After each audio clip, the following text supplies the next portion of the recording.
If you're experiencing issues with enabling multiplayer in Overwatch 2, follow these steps for a quick fix. This guide will help you troubleshoot and resolve common problems. Step 1. Check server status.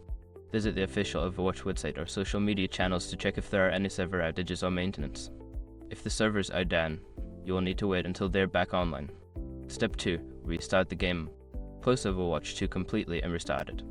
Sometimes, a simple restart can resolve connectivity issues and allow you to access multiplayer features. Step 3. Update the game. Ensure that your game is updated to the latest version. Check for any available updates in your game launcher and install them. Outdated versions can cause multiplayer access problems.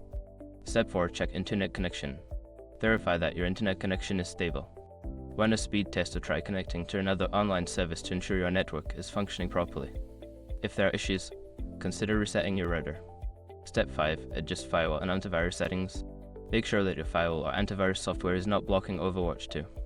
Add the game to the exceptions list or temporarily disable the software to see if it resolves the issue.